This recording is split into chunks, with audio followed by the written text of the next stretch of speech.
जब किसी को बदनाम करना था तो बड़े खुलकर बातें कर रहे थे। सोशल मीडिया के जरिए पता चला कब्र में जाओगे अकेले हो गए, कोई नहीं होगा कब्र में तुम्हारे। उस वक्त क्या करोगे? इन गुनाहों का कैसे जवाब दोगे? ये भी कोई जिंदगी है यार मुसलमानों के ढूंढते रहना। आप क्या जानते हो यार? आप कुछ भी नहीं जानते।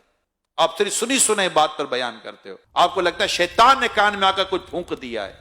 ये इतना बड़ा प्रॉब्लम है हमारी सोसाइटी का कि कोई किसी के बारे में बात करते में आसरा करता ही कोई नहीं है। मैं आपको दो तीन चीजें समझाने की कोशिश करता हूं। अल्लाह ना करे आपके पास कोई शख्स आकर कोई बात करता है, मैं जानता हूं उसने ऐसा किया है, अरे वो ऐसा है, आपने क्या करना है मैं अब ये बता रहा हूं।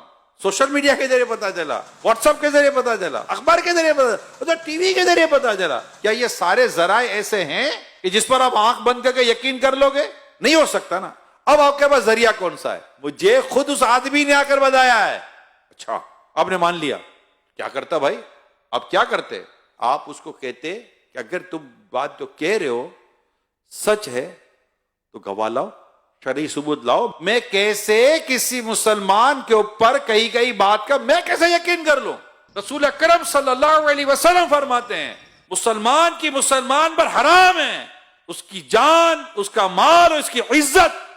आप अगर किसी मुसलमान के बारे में कोई बात करते हैं, शरई सबूत लाइए, शरई गवाह लाइए, और अगर कहीं स्पेस है तो उसको समझाइए कि क्या तुझ पर वाजिब है किसी मुसलमान के बारे में इस तरह की बातें करना और इस तरह की टो में जाना। कि हमने तो ये हदीस सुनी है जो मुसलमान के ऐबों को छुपाएगा अल्लाह क़यामत के दिन उसके ऐबों को छुपाएगा। और अगर तुम्हारे पास कोई ऐसी वजह है कि जिसकी वजह तुम जानते हो कि नहीं मुझे ये बात करनी चाहिए, तो कहां करनी चाहिए, किससे करनी चाहिए, कितनी करनी चाहिए? क्या इसकी तुमने कभी फलसफा पढ़ा है? कभी इसकी लॉजिक पढ़ी है? कभी ये सुना है? ये इस्लाम और दीन और शरीयत की हिकमत की ये बातें कहीं पढ़ी सुनी है? क़यामत के दिन तुझे तेरे रब ने खड़ा कर दिया कि जो तू कहता था उसको साबित कर। दुनिया को छोड़ तो अपने रब के आगे कैसे साबित करेगा? सिवाय इसके कोई रास्ता नहीं है, जबान को बंद करो। जब तक शरीयत वाजिब ना कर दे किसी के बारे में इसके खिलाफ बात नहीं करनी। और अगर ये कर दी है और बहतान लगा दिया है तो अब तौबा भी करनी है, उससे माफी भी मांगनी है, और जिनको बताया उनको यह कहना है कि मैंने झूठ बोला था। आओ ना, जब किसी को बदनाम करना था तो बड़े खुलकर बातें कर रहे थे। वो तो मुजरिम नहीं था, लेकिन आप तो मुजरिम बन गए ना। उसको मुजरिम बनाने के लिए जितनी मेहनत की थी, आज अपने उस जुर्म से निकलने के लिए आए मैदान में, तो पता चले बंदा अगर एक बार एक्सरसाइज कर ले कि जिंदगी में आएगा नहीं गिबत और बोहतान की तरफ। बहुत ज्यादा अगर आपको तकलीफ है ना, आपको हल देता हूं, आप बैठ के उससे बात करो, भाई आपके बारे में मुझे ये है, वो आपको क्लियर करेगा। अच्छा, आप क्लियर नहीं करता, आपको लगता है कि जो मैं सोच रहा था वही दुरुस्त है। अब दूसरा सवाल, क्या उसका ये ऐप मार्केट में लाना आप पर लाजिम था? अच्छा, लाजिम था। क्या मार्केट में लाना लाजिम था या दो से बात करना लाजिम था? अगर आपको लगता है कि कौम को बताना है तो उसकी शरअ रहनुमाई लें। आपको लगता है कि चार को बताना की शरअ रहनुमाई लें। हम लोग आजाद नहीं है।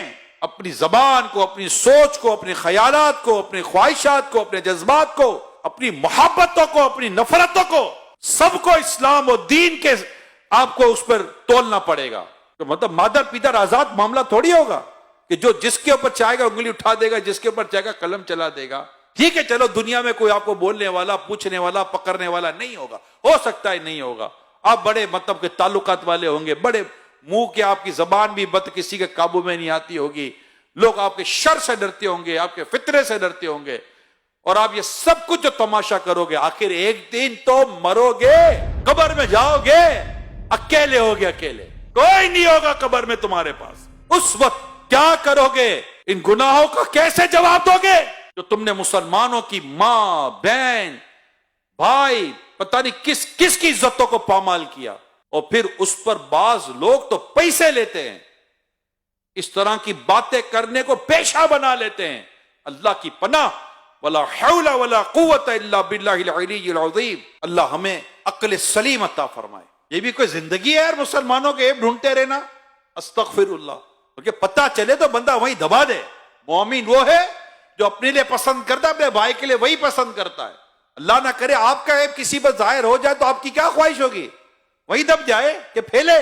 जो सोशल मीडिया पे बैठकर इस तरह का काम करे, मैं उन्हें कह रहा हूं, जो बैठकर इस तरह की गीबत से भरी, तोहमत से भरी, बोतान से भरी, झूठ से भरी पोस्टें बनाकर चलाते, मैं उन्हें कह रहा हूं, आप खुदा को जवाब क्या देंगे?